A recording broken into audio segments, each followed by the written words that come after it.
أعوذ بالله السميع العليم من الشيطان اللعين الرجيم.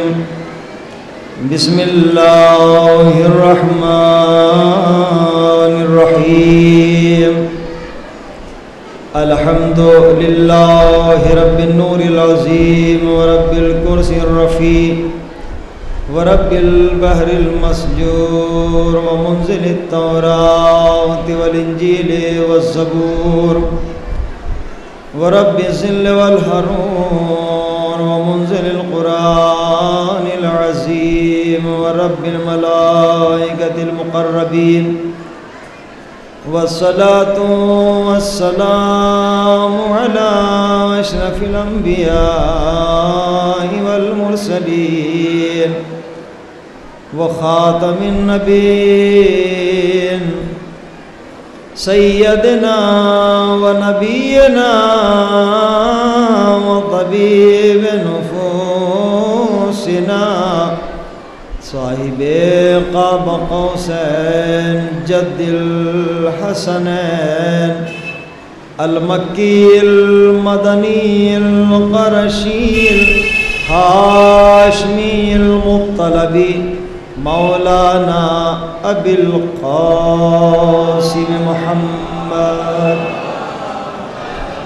وآل الطيبين الطاهرين المعصومين المظلومين ولعنة الله على أعدائهم أجمعين من يومنا هذا إلى قيام يوم الدين. أما بعد فقد قال الله سبحانه وتعالى وهو أصدق الصادقين. بسم الله الرحمن الرحيم. ما آتاكم الرسول فخذوه وما نهاكم عنه فانتهوا واتقوا الله إن الله شديد العقاب. صلوات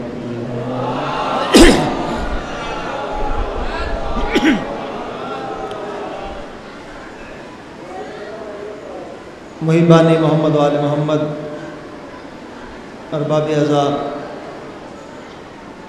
بزرگان ملت اسلام، یہ اصلاحی مجالس اعضا کا آج سے سلسلہ اور اس سلسلے کی یہ تیسری مجلس اعضا. انشاءاللہ یہ سلسلہ 4 روز تک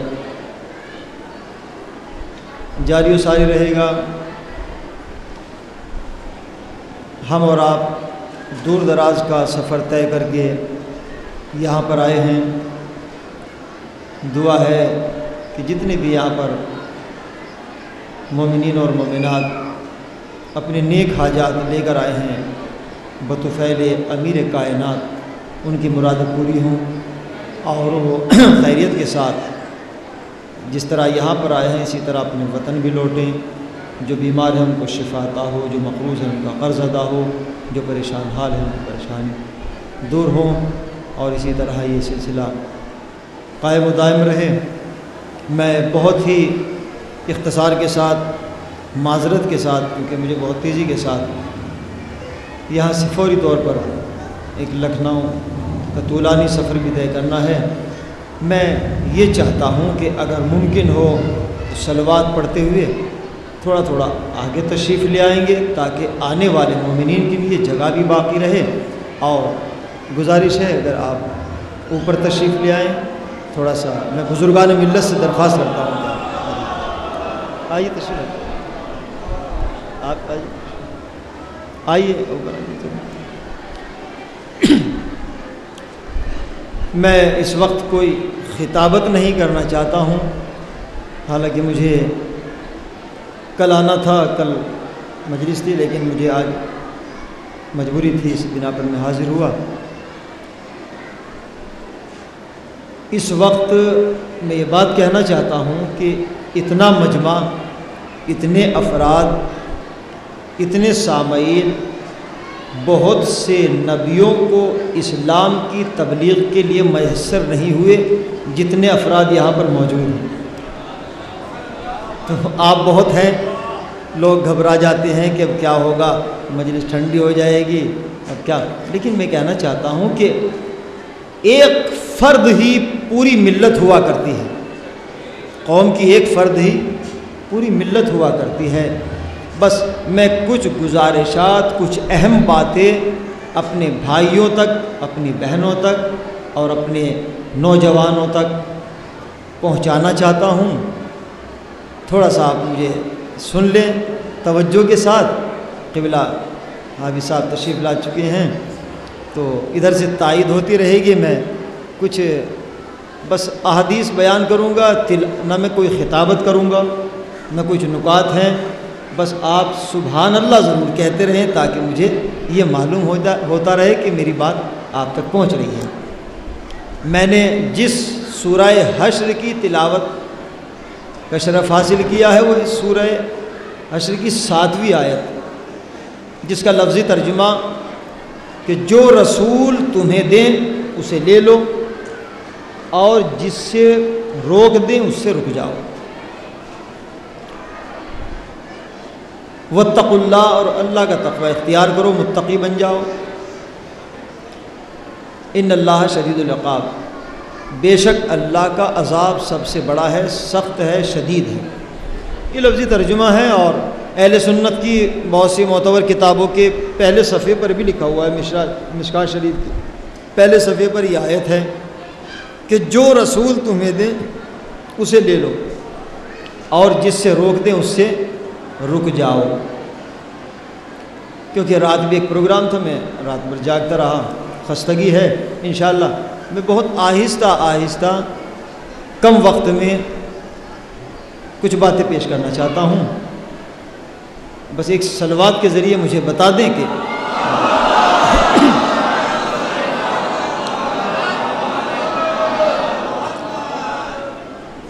تقریباً 100 احادیث 100 احادیث معصومین علیہ الصلاۃ والسلام کی کہ جن میں آپ نے کچھ میسج دیے ہیں، جو کچھ پیغامات دیے ہیں. آپ ان کو سماعت فرما لیں کیونکہ وقت اتنا کم ہے کہ میں ساری احادیث بیان نہیں کر سکتا، اور درمیان میں اس کے میں ترجمے ہی زیادہ تر پیش کرنے کی کوشش کروں گا. حضور جو رسول تمہیں دیں اسے لے لو اور جس سے روک دیں اس سے رک جاؤ. سوال یہ ہے کہ ہمیں رسول دینا کیا چاہتے ہیں؟ دیکھیے رسول پاک ہیں، رسول طیب و طاہر ہیں، تو رسول تو وہی شے دیں گے کہ جو خود پاک ہو، کیونکہ پاک شخصیت پاک چیز دے سکتی ہے. وہ کیا امور ہیں کہ جن سے روکا گیا ہے، وہ کیا امور ہیں کہ جن کا حکم دیا گیا ہے. آئیے، ایک صاحب ہم سے کہہ رہے تھے کہ حضور موت کا سلسلہ بہت زیادہ ہے، لوگ اچانک مر رہے ہیں. جہاں جہاں تک میری آواز جا رہی ہے، زبان میری ہے، کلام معصوم کا ہے، صرف توجہ کی گزارش ہے. کہا کہ لوگ بہت زیادہ مر رہے ہیں، تو چھٹے امام نے فرمایا تھا کہ ایک وقت وہ آئے گا. صلوات بآواز بلند پڑھیں تاکہ نام آلہ ہے. ایک وقت ایسا آئے گا کہ لوگ سواریوں سے ٹکرا کر مریں گے، سواریوں سے ٹکرا کر مریں گے. اس کا سبب کیا ہے؟ کیا سواریاں اس زمانے میں نہیں تھیں؟ سواریاں اس زمانے میں تھیں.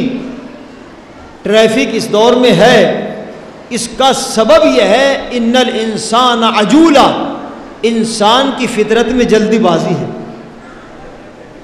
اگر آپ آج کے اپنے نوجوان کو بائک دے دیجئے اور ان سے کہے کہ آپ کو نجیب آباد جانا ہے، دیکھیں نجیب آباد آدھے گھنٹے کا سفر، لیکن آپ ایک نوجوان کو ایک بائک دے دیجئے گا کہ تو وہ آدھے گھنٹے کا سفر 10 منٹ میں طے کر لے گا. یہ ہے کہ نہیں؟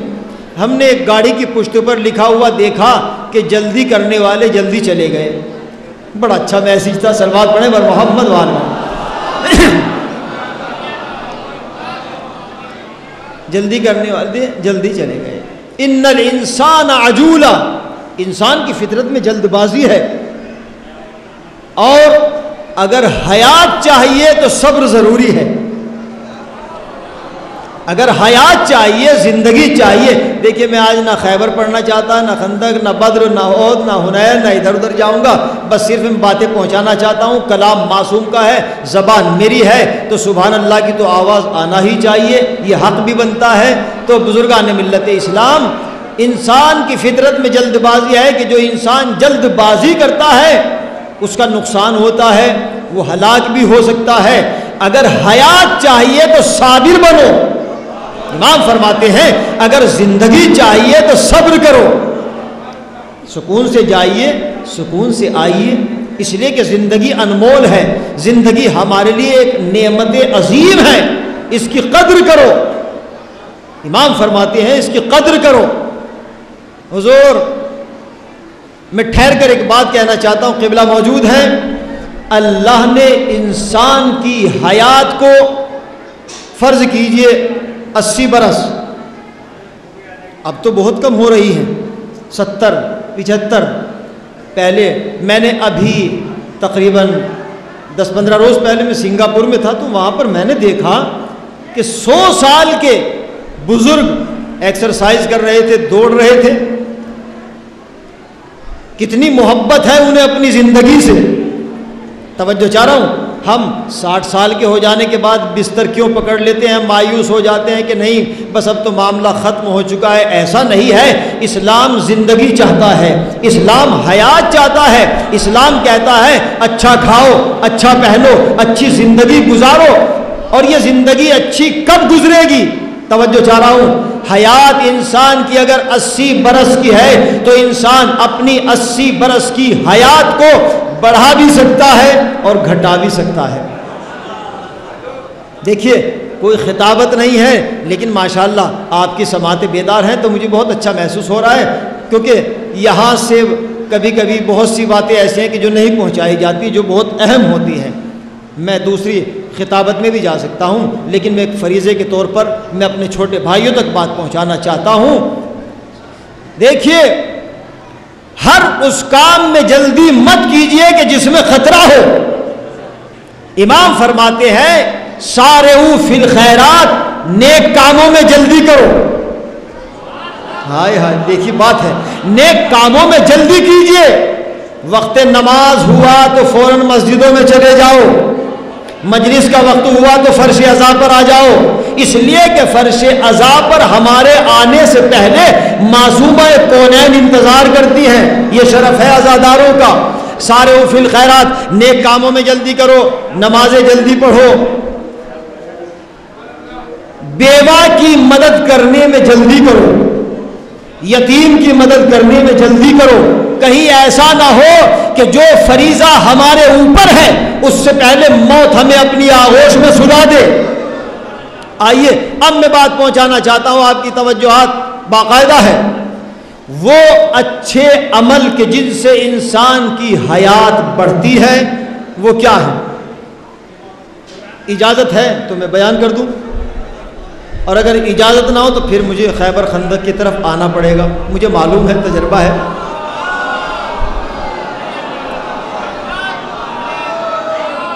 خطابت انشاءاللہ عابد بھائی کریں گے، ہمیں جانا بھی ہے بہت تیزی کے ساتھ، لیکن کچھ حدیثیں آپ سن لیجئے، شاید بہت مفید ثابت ہو اگر ہم اس پر عمل پیرا ہوں۔ وہ انسان کا اچھا عمل کہ جس سے انسان کی حیات بڑھتی ہے، انسان کی ایج میں اضافہ ہوتا ہے، وہ کیا ہے؟ امام فرماتے ہیں صافحوا بالمؤمن، مومنوں سے مصافحہ کرو محبت کے سمندر میں ڈوب کر، طول اللہ حیاتکم، تو اللہ تمہاری عمر کو بڑھا دے گا۔ مصافحہ کیجیے، عمل تو چھوٹا ہے۔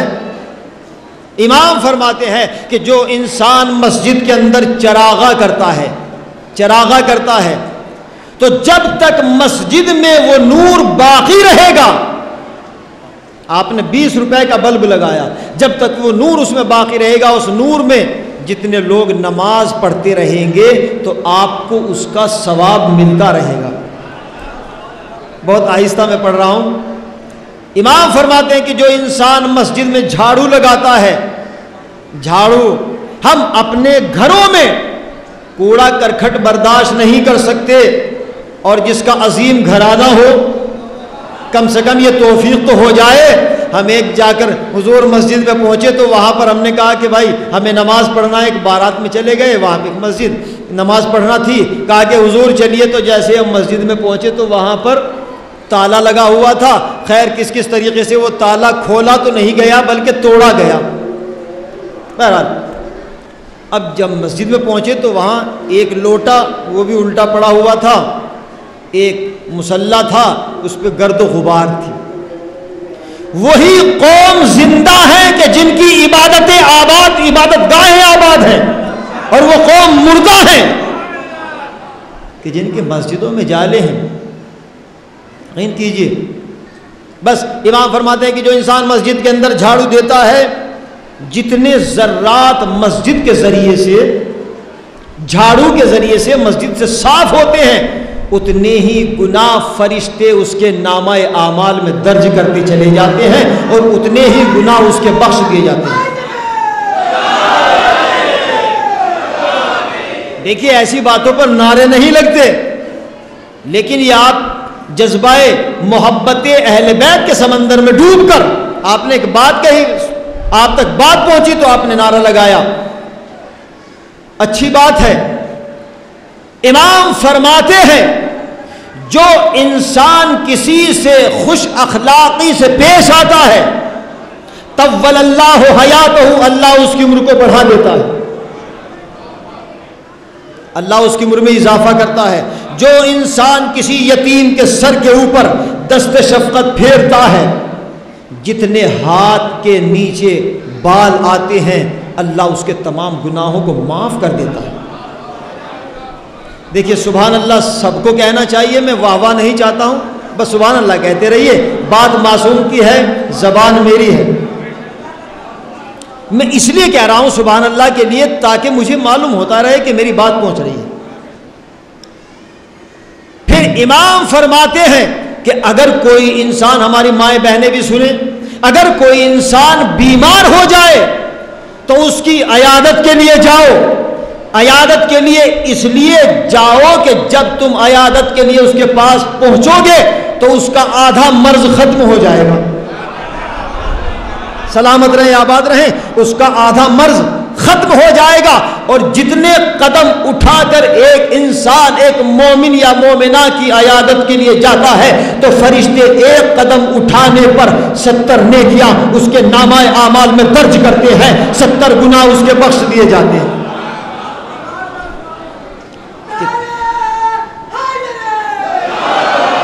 میں بالکل ایک بہت ہی الگ انداز سے, میں بالکل الگ انداز سے اس سال گفتگو کر رہا ہوں.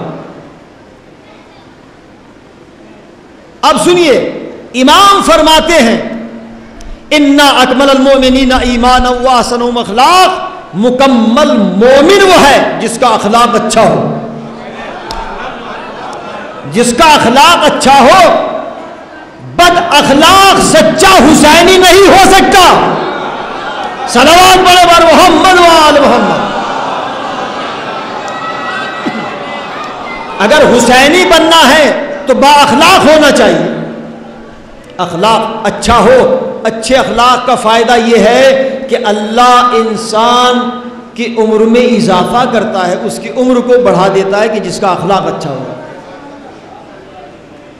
مولا آپ کو سلامت رکھے, پروردگار آپ کی عمر کو دراز کرے. اسلام زندگی چاہتا ہے, اسلام حیات چاہتا ہے. لوگ سواریوں سے ٹکرا کر مر رہے ہیں. اس دور میں آپ دیکھیں کہ حیات کم کیوں ہیں, عمر کم کیوں ہے, اچانک لوگ کیوں مر جاتے ہیں. امام نے فرمایا, چھٹے امام فرماتے ہیں جس ملت کے درمیان سے, جس معاشرے کے درمیان سے, جس محلے کے درمیان سے صلہ رحم رخصت ہو جاتا ہے وہاں پر موت زیادہ ہوگی. جہاں صلہ رحم زیادہ ہوگا وہاں موت زندگی میں اضافہ ہی اضافہ ہوگا. صلہ رحم کسے کہتے ہیں پہلے ہمیں یہ سمجھنا چاہیے. میرے چھوٹے بھائیوں سے بات کر رہا ہوں, اپنی بہنوں سے بات کر رہا ہوں, اپنی ماؤں سے گفتگو کر رہا ہوں. صلہ رحم کیا ہے؟ صلہ رحم کے معنی یہ ہے کہ ہم بھی کھاتے ہیں تم بھی کھاؤ, ہم بھی کھاتے ہیں تم بھی کھاؤ، ہم بھی جیتے ہیں تم بھی جیو، ہم بھی آرام سے سوتے ہیں تم بھی آرام سے سو۔ یہ ہے صلہ رحم۔ دیکھ لو کہ کوئی پڑوسی بھوکا تو نہیں، دیکھ لو کہ کوئی بیوہ کو سہارے کی ضرورت تو نہیں، دیکھ لو کہ کوئی یتیم پریشان تو نہیں، اس کی پریشانیوں کو دور کر دو، عمر میں بھی اضافہ ہوگا، رزق میں بھی اضافہ ہوگا۔ صلہ رحم۔ اچھا دیکھیے، اسلام کہتا ہے، میں ایک نقطہ خاص پیش کرنا چاہتا ہوں، اسلام مساوات کا مذہب ہے۔ اسلام کہتا ہے ہم بھی کھاتے ہیں تم بھی کھاؤ، ہم بھی جیتے ہیں تم بھی جیو، ہم بھی سوتے ہیں تم بھی سو، ہم بھی اچھا لباس پہنتے ہیں تم بھی اچھا لباس پہنو، ہم بھی جیتے ہیں تم بھی جیتے رہو۔ یہ ہے اسلام کا میسج، یہ ہے اسلام کا پیغام۔ لیکن اہل بیت کا پیغام تو اسلام سے آگے بڑھ گیا۔ اہل بیت نے بتایا ہم نہیں کھائیں گے تم کھاؤ، ہم نہیں سوئیں گے تم سو، ہم نہیں اچھا پہنیں گے تم پہنو۔ یہ اسلام کا میسج اور یہ اہل بیت کا میسج ہے۔ اجازت ہے آپ کی ان امور کو بیان کروں کہ جن سے عمر گھٹتی ہے، لیکن اجازت تو صلوات کے ذریعے سے معلوم ہوگی۔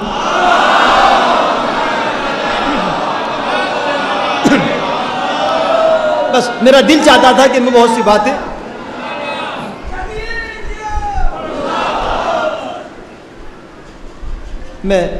ارادہ میرا یہی تھا کہ 80 حدیثیں بیان کر کے جاؤں، لیکن معذرت چاہتا ہوں، مجھے فوری طور پر لکھنؤ جانا ہے، پھر ایک سفر ہے سلسلہ اس کے بعد، اور آج رات میں وہاں پر بھی پروگرام ہے، اس لیے معذرت کے ساتھ اب سن لیجئے حضور۔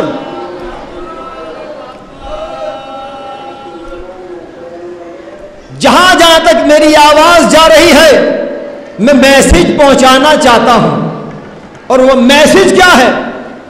وہ عمل بد کہ جس سے انسان کی عمر گھٹتی ہے، قبلہ موجود ہے، وہ کیا ہے؟ حسد۔ حسد۔ چھٹے امام فرماتے ہیں حضور، چھٹے امام فرماتے ہیں مجلس چاہے ٹھنڈی ہو یا گرم ہو، یہ تو لوگوں کے نظریات ہیں، میں یہ کہتا ہوں مجلس وہی کامیاب ہے کہ جس مجلس میں مقصد اہل بیت بھی پہنچایا جائے، فضائل اہل بیت بھی پہنچائے جائیں۔ امام فرماتے ہیں، اچھا یہ اللہ ہمیں اس بیماری سے دور رکھے، یہ معاشرے میں سلسلہ چل رہا ہے کہ اگر کسی کو کوئی ترقی ہوئی، کسی کا اچھا مکان بن گیا، تو جس کی فطرت ہی حسد ہے وہ اس کے مکان کو دیکھ رہا ہے، سوچ رہا ہے کہ اس کا مکان بنا کیسے، اس کے پاس گاڑی آئی کیسے، اسے ترقی کیسے ہو گئی، بس وہ سوچتا ہے، بلکہ سوچ یہ ہوتی ہے کہ یا اللہ اس کا مکان گر جائے۔ حالانکہ یہ کوسنا اسی کے لیے ہے کہ جو سوچ رہا ہے۔ عورتیں بہت کوسنے دیتی ہیں، حضور اگر کوسنوں سے معاملے میں سچائی ہوتی تو بڑا معاملہ گڑبڑ ہو سکتا تھا، کوسنوں سے مت گھبرائیے۔ امام فرماتے ہیں کہ 4 نقصان جو انسان حسد کرتا ہے اس کے 4 نقصان۔ پہلا نقصان لا ینام باللیل بالسکون، جو حسد کرتا ہے اسے رات میں سکون سے نیند نہیں آتی۔ دیکھیں آپ سب بولیں گے تو ہم بولیں گے، اسے سکون سے نیند نہیں آتی، کروٹیں بدلتا ہے، اور خالق کائنات فرماتا ہے قرآن میں وَجَعَلْنَا اللَّيْلَ لِبَاسًا وَجَعَلْنَا النَّهَارَ مَعَاشًا وَجَعَلْنَا نَوْمَكُمْ سُبَاتًا، ہم نے انسانوں کے لیے نیند کو نعمت قرار دیا ہے۔ اب جو اس نعمت کو ہٹا دے تعصب کے ذریعے سے، حسد کے ذریعے سے، تو نقصان میں ہے کہ نہیں؟ اسے رات میں جو سو رہے ہیں ان سے بھی گزارش ہے کہ وہ بھی بول دیں کہ جو انسان حسد کرتا ہے اسے رات میں نیند نہیں آتی۔ اچھا میں نے کچھ آنکھوں کو سوتے ہوئے دیکھا تو پھر میں اپنا شعر پڑھ دیتا ہوں جو میں نے سال گزشتہ، آ گئی جب فاطمہ شمس الضحیٰ کی گود میں، دیکھیے میں نے ایک مصرع پڑھا تو آپ بیدار ہو گئے، آئیے قبلہ قسیم صاحب ماشاءاللہ ایک سلسلہ ہے علماء کرام کا، سید مہدی صاحب آ گئی جب فاطمہ شمس الضحیٰ کی گود میں، یوں لگا کوثر ہو جیسے حل عطا کی گود میں۔ بھئی یہ شعر سننے کے بعد آپ سو سکتے ہیں، ہم حسینی خواب میں کر لیتے ہیں جنت کی سیر، تھک کے سو جاتے ہیں جب فرش عزا کی گود میں۔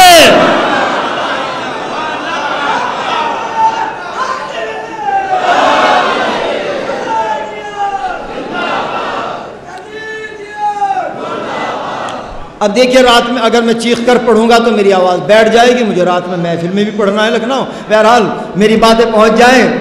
بڑے بڑی ہستیاں یہاں پر موجود ہیں، میرے بڑے بھائی سلامت رہیے۔ آپ کے ذہنوں کو میں نے متوجہ کر لیا، جو انسان حسد کرتا ہے، اچھا یہ بیماری بہت زیادہ پھیل رہی ہے، مولویوں میں حسد، منبر سے کہہ رہا ہوں، ڈاکٹروں میں حسد، جتنے بھی محکمے ہیں سب میں حسد۔ لیکن میں یہ کہنا چاہتا ہوں، دیکھیں مولویوں میں حسد نہیں ہوتا، حسد ان میں ہوتا ہے جو مولوی نما ہوتے ہیں۔ ہاں میں نے جملہ کہا، جو مولوی نما ہوتے ہیں۔ سچا مولوی نہ حاسد ہو سکتا، نہ غدار ہو سکتا، نہ کسی کا مال کھا سکتا ہے۔ مولوی بہت اچھے ہوتے ہیں حضور، میں اس لیے تعریف نہیں کر رہا ہوں کہ میرے اسٹاف کی بات ہے، ہاں مولوی بہت شریف ہوتے ہیں، بہت اچھے ہوتے ہیں، اگر آپ ان کو کچھ دے بھی دیتے ہیں نذرانے کے طور پر تو دیکھتے نہیں، جو مل گیا لے کر چلے گئے۔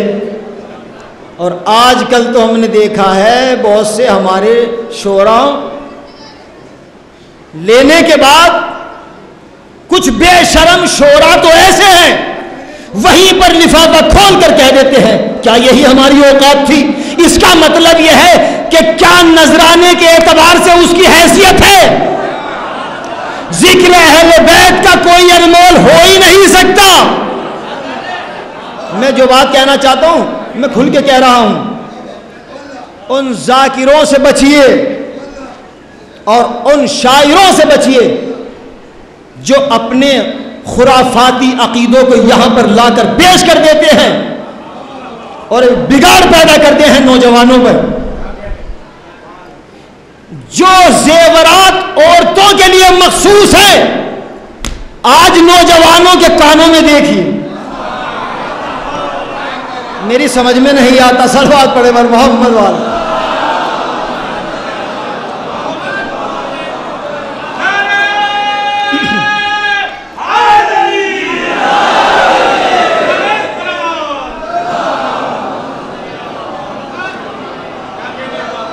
میں صحیح بتا رہا ہوں۔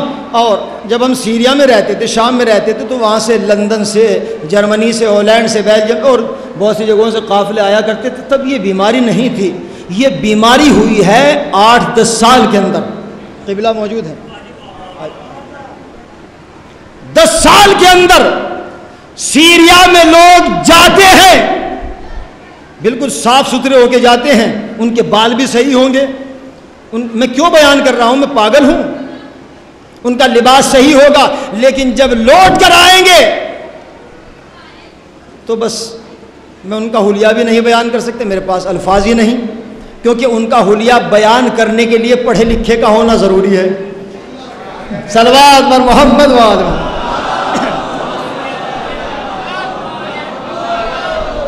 میں صحیح بتا رہا ہوں، یہ کانوں میں ان کے بندے ہوتے ہیں، بڑے خوبصورت بندے۔ بھائی آپ یہ کیا ہے؟ کہا کہ ہم مولائی ہیں۔ میرے سمجھ میں آج تک یہ نہیں آیا کہ مولائی کسے کہتے ہیں۔ جو یہ کہہ رہا ہے کہ میں بہت بڑا مولائی ہوں، اس سے بڑا بے وقوف ہی نہیں کوئی ہو سکتا ہے۔ کوئی صاحب مجھے ممبر پہ اترنے کے بعد پیٹنے لگے، ہو سکتا ہے، لیکن میں پٹنے کے لیے تیار ہوں، لیکن حق بولنے کے لیے سے میں رک نہیں سکتا۔ صلوات پر محمد و آل محمد۔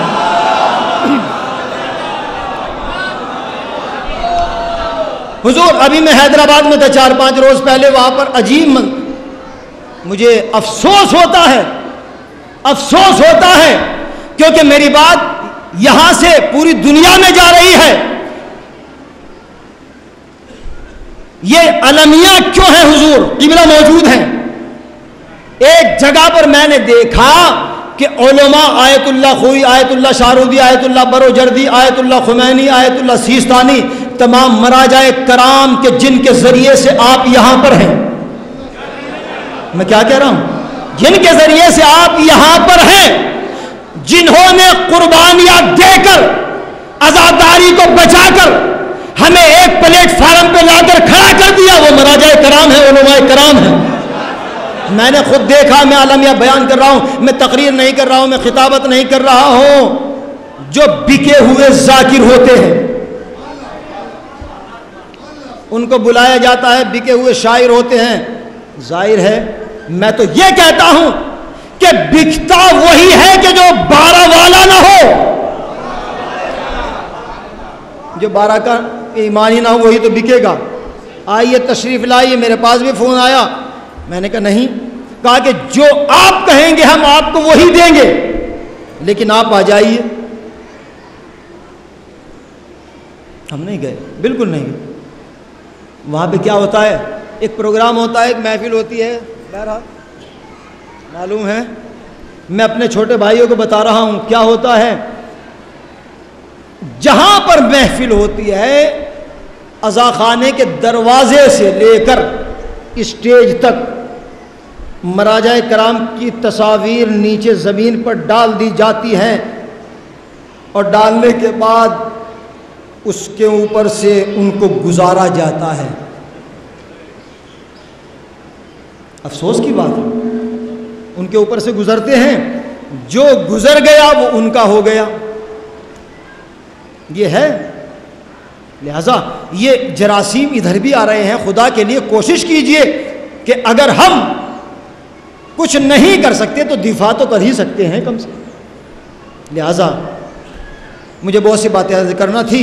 اب تھوڑی دیر میں سید مہدی صاحب کا اشارہ ہو جائے گا، انشاءاللہ میں آ رہا ہوں بہت تیزی کے ساتھ.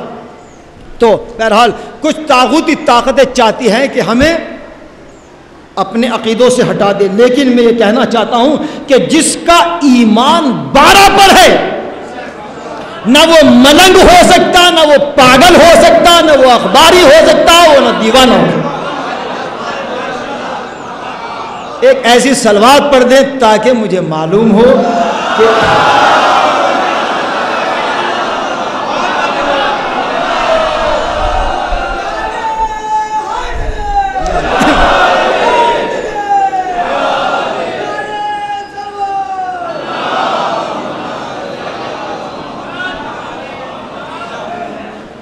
بس حضرات گرامی. اچھا، میں نے وہاں ایک ملک میں دیکھا، جرمن میں، جرمن کی بات کر رہا ہوں. دیکھیے جب عقیدہ بگڑتا ہے، اور عقیدہ بگڑتا کب ہے؟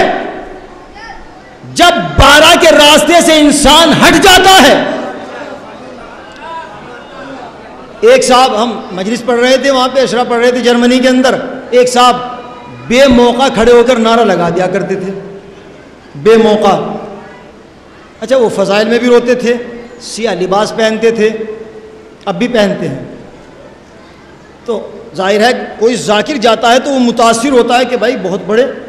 ہم نے یہ نہیں کہا کہ بھائی بہت بڑے مولائی ہیں، ہم نے کہا کہ حضور یہ ہیں کون؟ جو وقت شناسی بھی شناسی نہ رکھتا ہو، جس کے پاس وقت شناسی نہ ہو.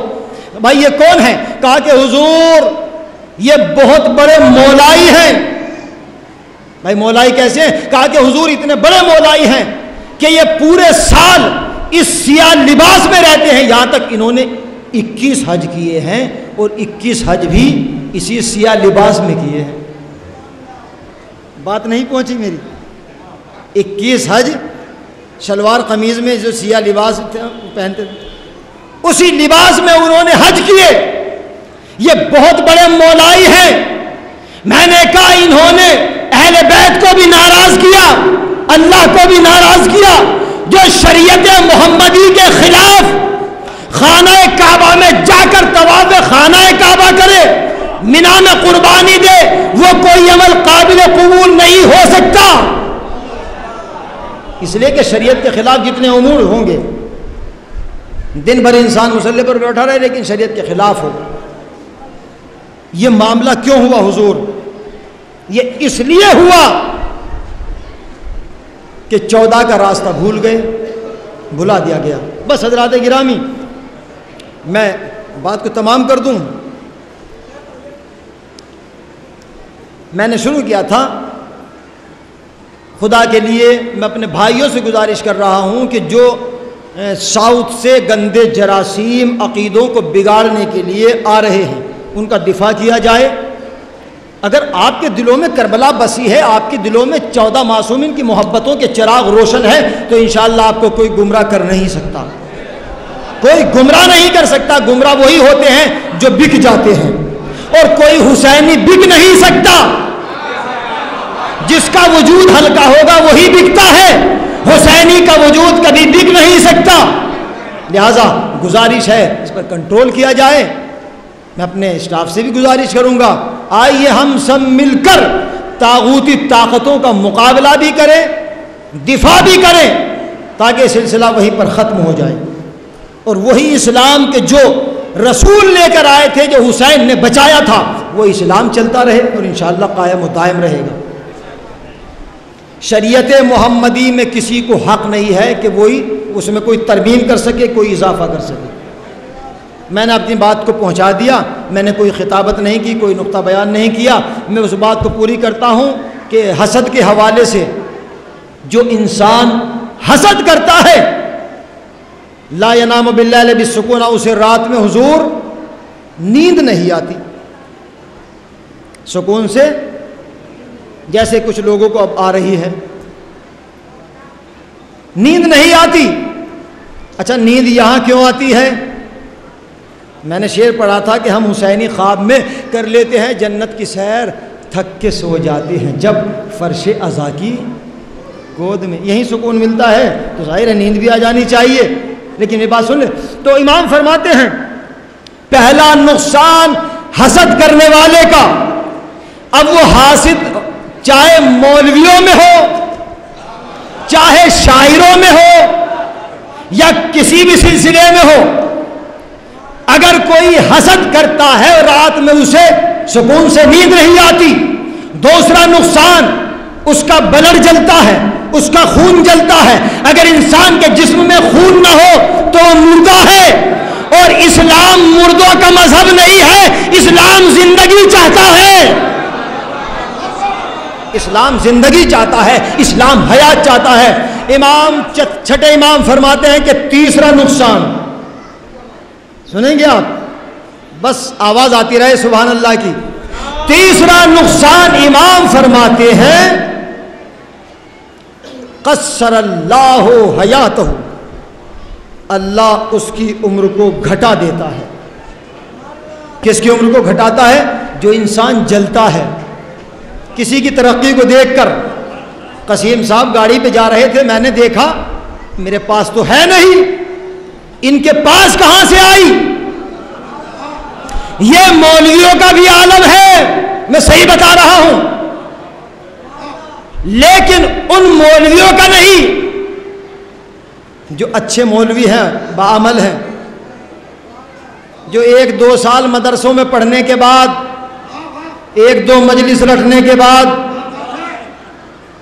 حضور جب ہم پڑھا کرتے تھے، علماء موجود ہیں، تو دال میں ہم دانے تلاش کرتے تھے، دال کے دانے تلاش کرتے تھے سالن کے اندر. جی بڑی زحمتیں اٹھاتے ہیں. اب اگر مرغے مل جائیں تو کیا ہوا؟ صلوات پڑھے بر محمد والا.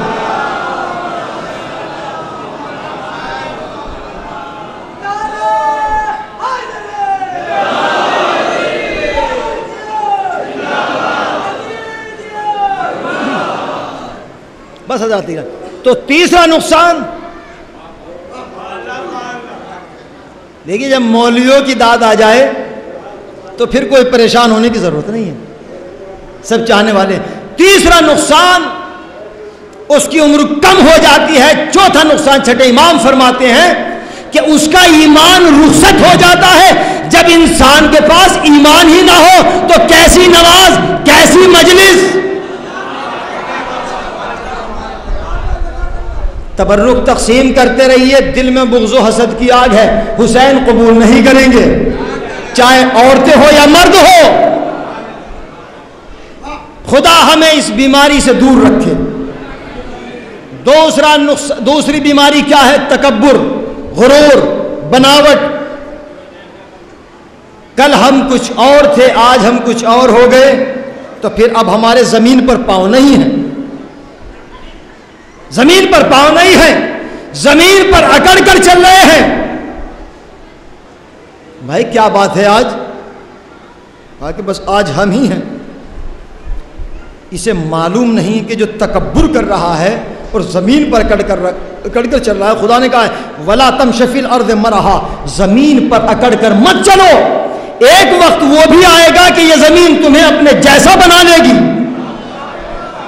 میں ایک میسج بیان کر رہا ہوں، اپنے جیسا بنا لے گی۔ راستے میں کچھ لوگ ایک دیوانے سے تفریح کر رہے تھے، مذاق کر رہے تھے، میں بہت تھکا ہوا ہوں، رات بھر جاگتا رات 3-4 راتیں سے معذرت چاہتا ہوں، اور میں چیخ چلا تو نہیں سکتا اس وقت، لیکن بات پہنچانا چاہتا ہوں آہستہ آہستہ۔ راستے میں کچھ لوگ ایک دیوانے سے تفریح کر رہے تھے۔ ہوتا ہے نا کہ راستے میں لوگ پریشان کرتے ہیں، ہنسی مذاق کرتے ہیں، ہوتا ہے۔ اسی طرح فخر موجودات پیغمبر اسلام راستے سے گزر رہے تھے، پیغمبر نے دیکھا، پوچھا یہ کیا کر رہے ہو؟ ماذا تفعلون، یہ کیا کر رہے ہو؟ قالوا یا رسول اللہ ھذا مجنون، یا رسول اللہ یہ پاگل ہے، یہ دیوانہ ہے، اس سے ہم تفریح کر رہے ہیں، مذاق کر رہے ہیں، دل لگی کر رہے ہیں۔ پیغمبر اسلام غضبناک ہوئے، سنیے میسج، معصوم کا میسج، کہا غضبناک ہوئے، کہا خبردار، جسے تم پاگل سمجھ رہے ہو وہ پاگل نہیں ہے، اس لیے کہ اللہ کسی کو پاگل پیدا نہیں کرتا۔ توجہ چاہ رہا ہوں میں تھوڑی سی، اللہ کسی کو پاگل پیدا نہیں کرتا۔ کہا کہ یا رسول اللہ پھر پاگل کون ہے، دیوانہ کون ہے؟ تو اسی اسنا میں ایک نو مالدار کو، میں نے لفظ کہا ہے نو مالدار، ابھی وہ مالدار ہوا تھا تازہ، زمین پر اکڑ کر چلا جا رہا تھا، زمین پر اکڑ کر چلا جا رہا تھا۔ پیغمبر نے کہا جاننا چاہتے ہو کہ پاگل کون ہے؟ کہا کہ ہاں یا رسول اللہ بتلاؤ۔ آپ نے فرمایا کہ جسے تم پاگل سمجھ رہے ہو اس پر ایک بخار کا اثر ہے جس کی بنا پر یہ اپنا ذہنی توازن کھو چکا ہے۔ اگر جاننا چاہتے ہو کہ پاگل کون ہے، فاشار النبی ہو الیہ فقال ھذا مجنون، پیغمبر نے اس تکبر کرنے والے کی طرف اشارہ کر کے کہا یہ پاگل ہے، یہ دیوانہ ہے، اس لیے کہ یہ جو زمین پر اکڑ کر چل رہا ہے، ایک وقت وہ بھی آئے گا کہ یہ زمین اسے اپنے جیسا بنا لے گی۔ لوگوں نے کہا یا رسول اللہ جب زمین اسے اپنے جیسا بنا لے گی، ہم نہیں چاہتے کہ ہم زمین میں جا کر مٹی بن جائے، اس کا ہمیں ایک طریقہ بتا دیجئے۔ پیغمبر نے فرمایا اگر تم جیسے یہاں ہو ویسے بھی وہاں رہنا چاہتے ہو تو میرے بھائی ابو تراب کی محبت کے چراغ دل میں روشن کر لو۔ تم جیسے یہاں ہو ویسے بھی وہاں رہو۔ تو بزرگان ملت اسلام، حیات بڑھائیے، اسلام کہتا ہے حیات بڑھائیے۔ من تکبر قصر اللہ حیاتہ، جو انسان تکبر کرتا ہے اللہ اس کی عمر کو گھٹا دیتا ہے۔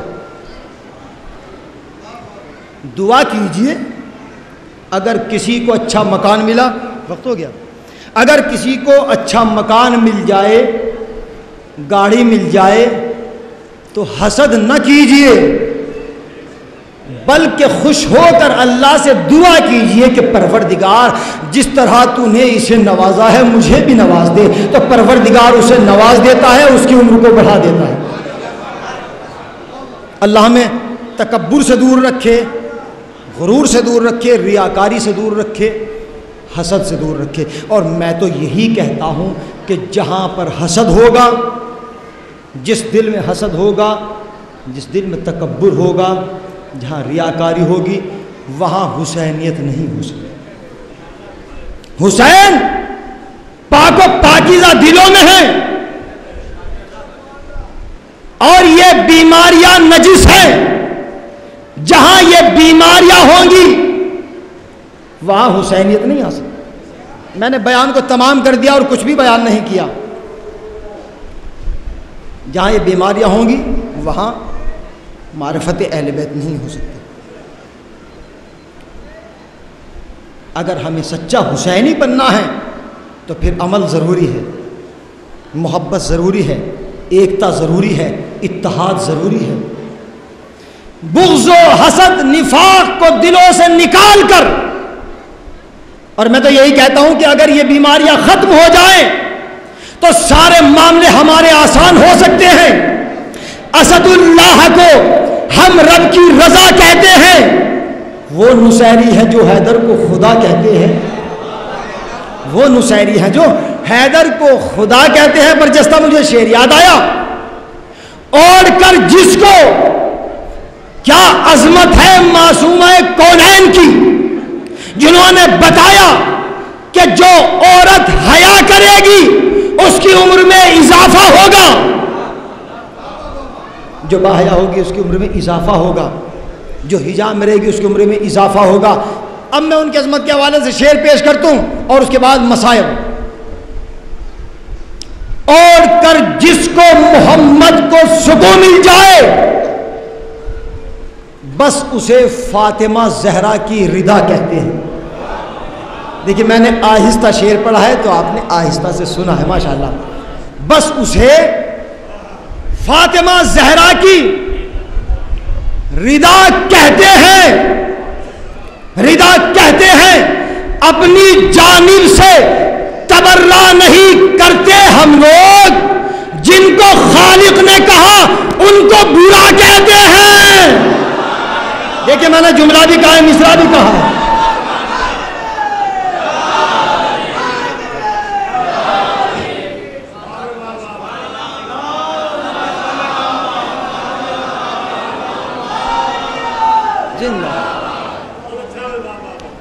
جن کو خالق نے کہا، اور یہ شعر میں پہنچا دوں، میسیج ہے۔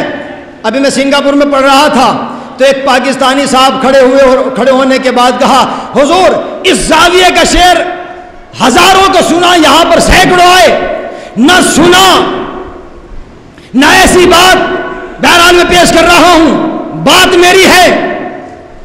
اور کر جس کو محمد کو سکون مل جائے، نسیم البھائی آپ شاعر ہیں، ہم اسے فاطمہ زہرا کی رضا کہتے ہیں۔ کھانا جائز نہیں، کھانا جائز نہیں مٹی کا شریعت میں، مگر علماء کی موجودگی میں کھانا جائز نہیں مٹی کا شریعت میں، مگر جس کو کھاتے ہیں اسے خاک شفا کہتے ہیں۔ نعرہ حیدری،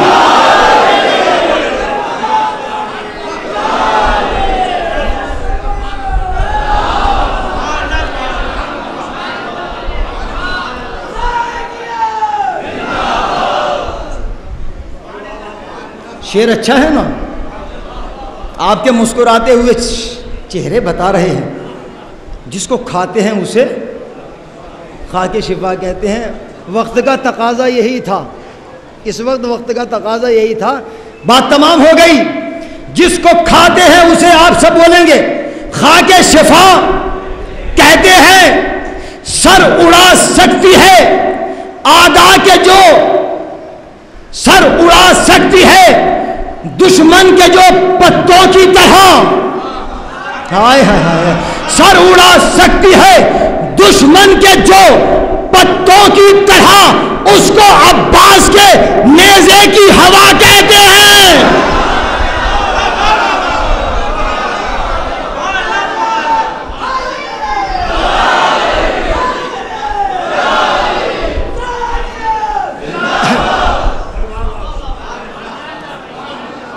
مجھے مجبوراً آنا پڑا ادھر۔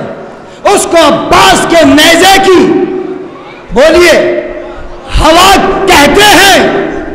اس کو عباس کے نیزے کی ہوا کہتے ہیں۔ دل میں گر فاطمہ زہرا کی محبت ہی نہ ہو، ہر زبان بول آتی ہے ہر دل بولتا ہے دل میں گر فاطمہ زہرا کی محبت ہی نہ ہو اس کو جینا نہیں جینے کی سزا کہتے ہیں.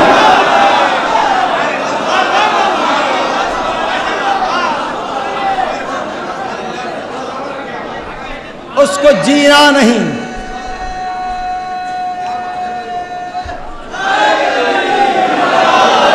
بس 5 منٹ میں بات تمام ہو رہی مجلس تمام ہو رہی انشاءاللہ گھبرائیے مت. اور مجلس شہ میں جو بٹتا ہے تبرک معراج مجلس معرفت کے سمندر میں ڈوب کر یہ میں نے شعر کہا اس کو جینا نہیں جینے کی سزا کہتے ہیں. آج تک کرتے ہیں پرواز جو جنت میں ملک کیونکہ فرشتے 3 ہیں جن کو امام حسین کے صدقے میں بالوں پر ملے دردائل سرسائل فرتوس. آج تک کرتے ہیں پرواز جو جنت میں ملک اس کو گہوارۂ سرور کی عطا کہتے ہیں. اس کو گہوارۂ سرور کی عطا کہتے ہیں. مصائب مجلس شہ میں جو بٹتا ہے تبرک معراج مجلس شہ میں جو بٹتا ہے تبرک معراج اہل عرفان اسے روحوں کی غذا کہتے ہیں.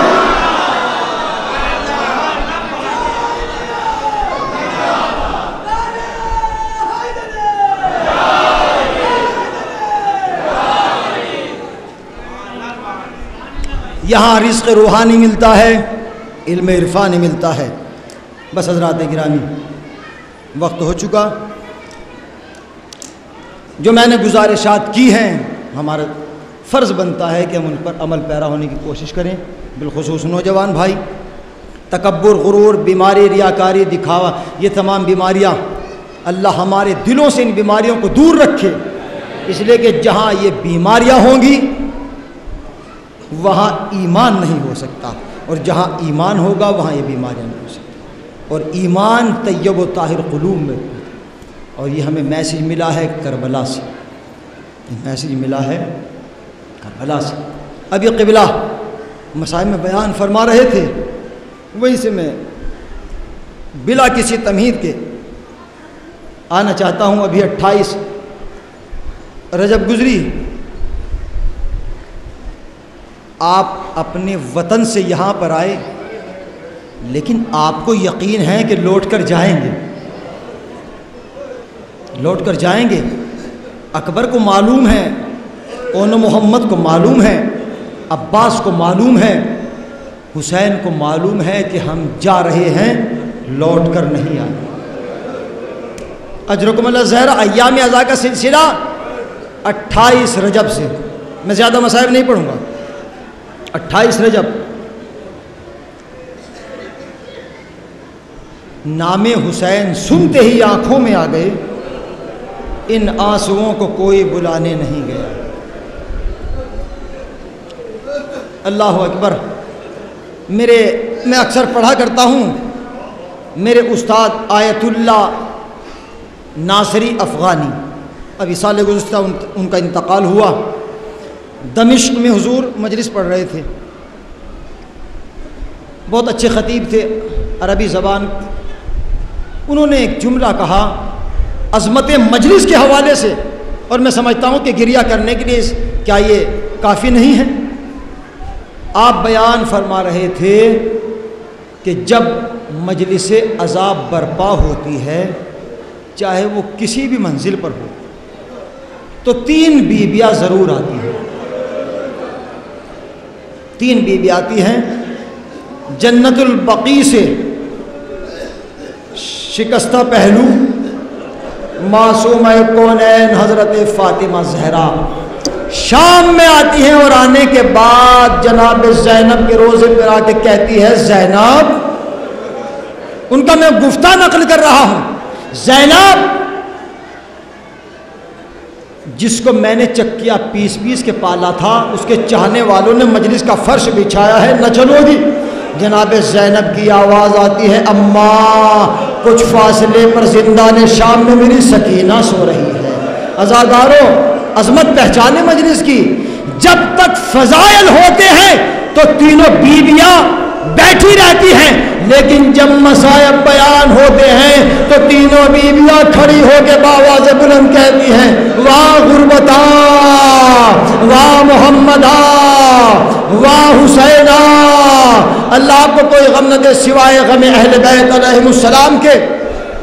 میں آپ سے قطعاً نہیں کہوں گا کہ آپ کس طرح گریہ کریں، کس طرح روئیں، بس امام زین العابدین نے بتایا ہے کہ رونا کیسے چاہیے۔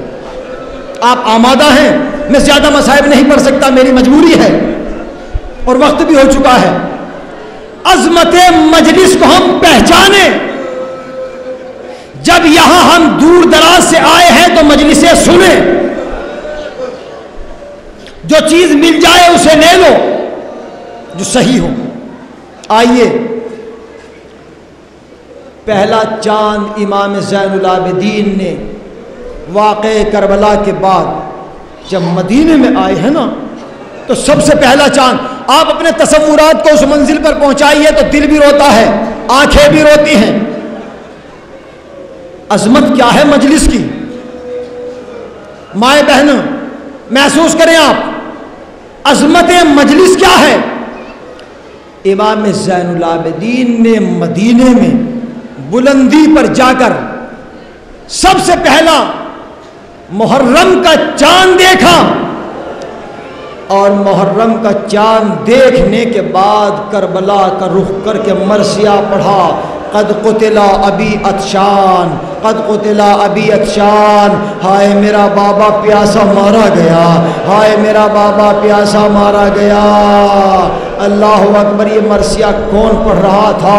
جس نے اپنی آنکھوں سے گلوئے اصغر کو چھدا ہوا دیکھا، جس نے اپنی آنکھوں سے سینہ اکبر میں برچھی کا پھل دیکھا، زخمی دیکھا، جس نے اپنی آنکھوں سے خیام جلتے ہوئے دیکھے، جس نے اپنے ہاتھوں سے اپنی بہن سکینہ کو سپرد خاک کیا۔ عظمت مجلس عزا، میں آپ سے گزارش بھی نہیں کہوں گا کہ آپ کیسے روئے، لیکن امام رضا علیہ الصلوۃ والسلام فرماتے ہیں، ارے جب میرے جد حسین ابن علی کی مصیبتوں پر گریہ کیا کرو، روتے روتے تمہارے اشک سوکھ جائیں تو ایسے بلند آوازوں سے رویا کرو جس طرح میری جدہ ماجدہ فاطمہ زہرا اجرکم علی الزہرا۔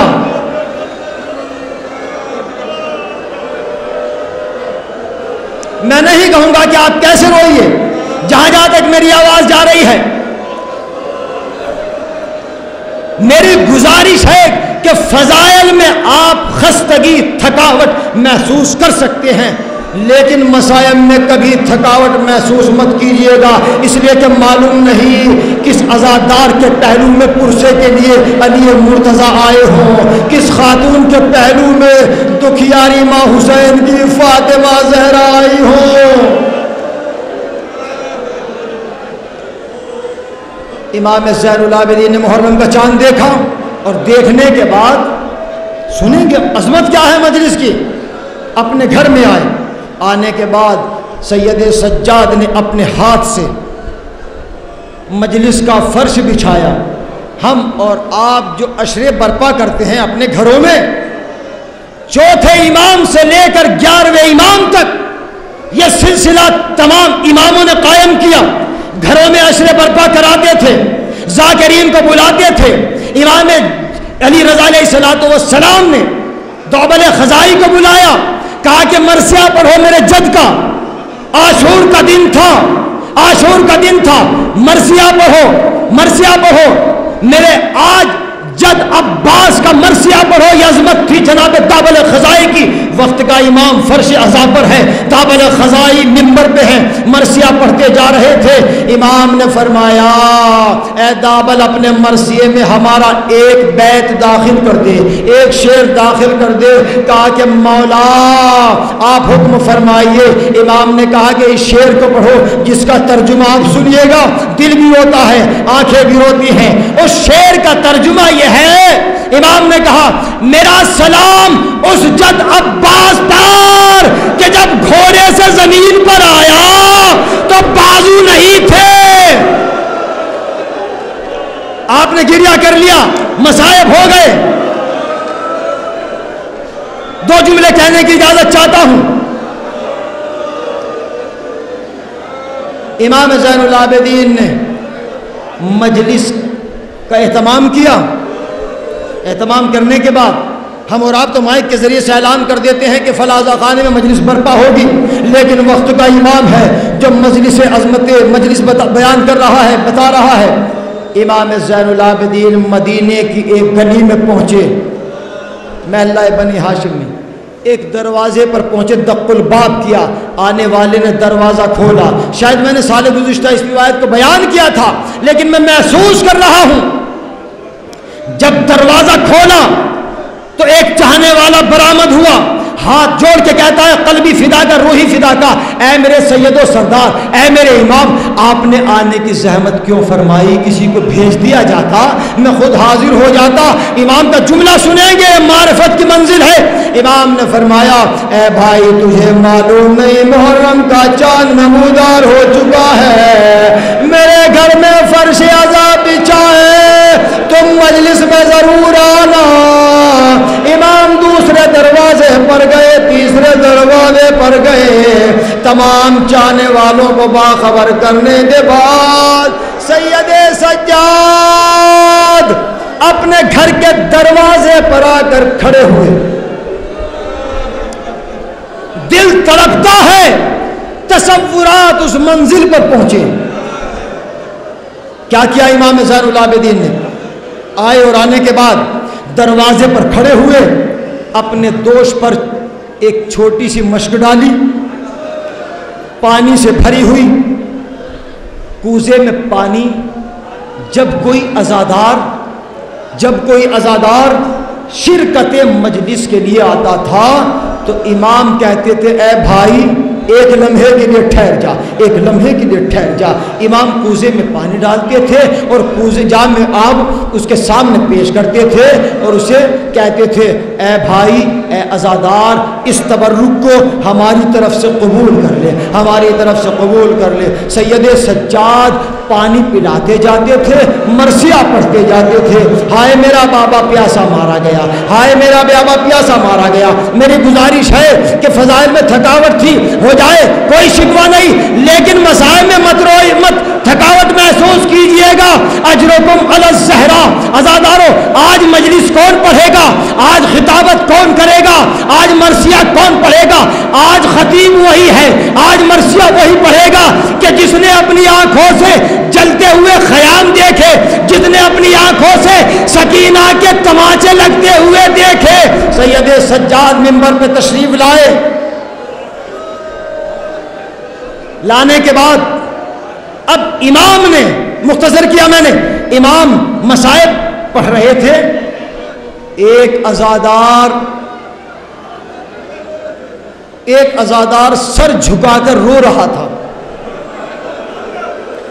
بس آخری جملہ سید سجاد نے اپنے بابا مظلوم کربلا کی شہادت بیان کی اور ایک جملہ کہا. بس جملہ آپ جانے, سیدہ بطول جانے, آپ کی آواز گریہ بلند ہے, یہی سیدہ بطول چاہتی ہیں. ان کو بڑا سکون ملتا ہے بلند آوازوں سے.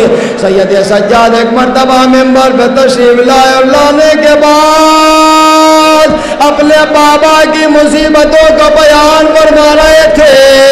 ایک جملہ کہتے ہیں ارے جتنی مرتبہ میرے بابا کی پشت گردن پر شمر کا گند خنجر چلتا تھا, اتنی ہی مرتبہ میرے بابا کا جسم کانپ جاتا تھا.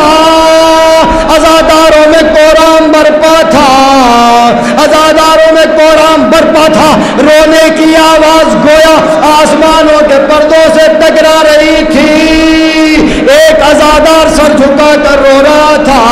سید سجاد نے مصائب کو روک دیا. روکنے کے بعد کہا اے عزادار, میں اپنے بابا حسین کی مصیبت بیان کر رہا ہوں, تو روتا کیوں نہیں؟